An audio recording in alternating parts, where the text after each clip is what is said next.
السلام عليكم ورحمه الله وبركاته. حبايبي عاملين ايه؟ يا رب تكونوا في احسن حال. النهارده ان شاء الله هنعمل جيلي 3 طبقات.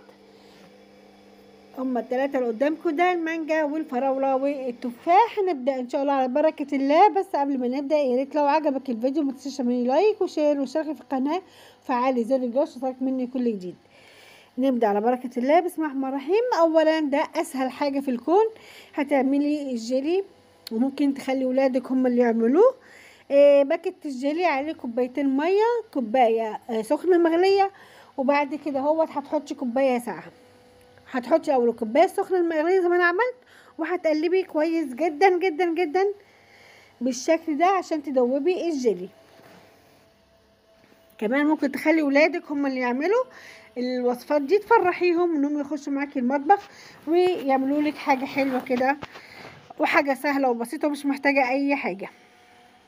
حطينا بقى كوبايه الميه ساعه وقلبنا كويس.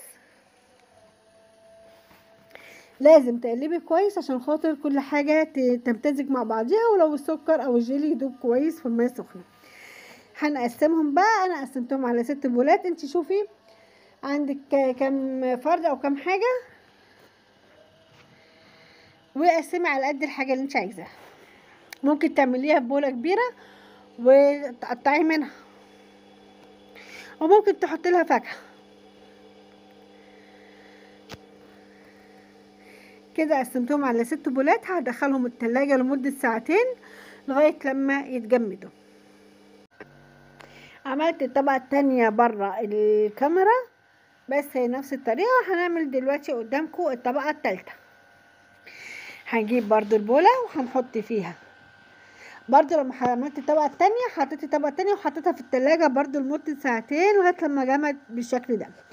هنعمل بقى الطبقة التالتة. جبت اخر باكت وهنحط عليه كوباية مية مغلية. هتدوبيها برضو كويس جدا.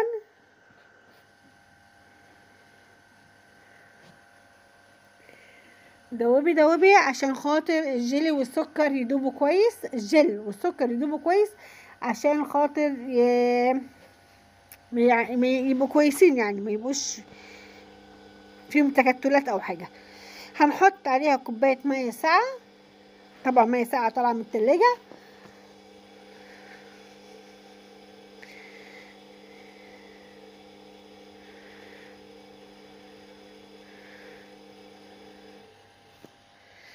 هتقلبي كويس عشان نحطوهم على الطبقتين التانيين.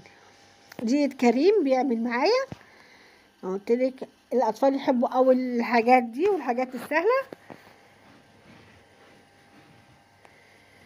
هنقلبهم كويس وبعدين هننزلهم على الطبقه التانية.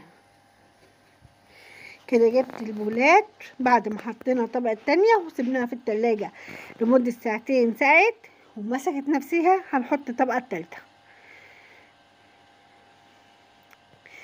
لو عجبك بقى الفيديو ووصلتي معايا لغايه كده يا ريت تعملي لي لايك وشير واشتركي في القناه وفعلي زر الجرس عشان يوصلك مني كل جديد.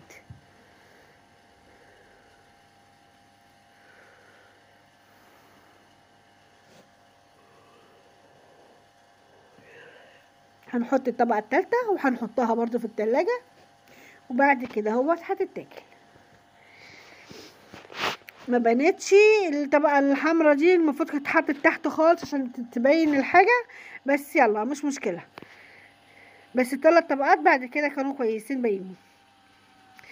كده الفيديو بتاعنا خلص. يا رب يكون عجبك ونرضاك واستحسانك. لو عجبك الفيديو ما تنسيش تعملي لايك وشير واشتركي في القناه وفعلي زر الجرس يوصلك مني كل جديد. شكرا على المتابعه والسلام عليكم ورحمه الله وبركاته. في امان الله.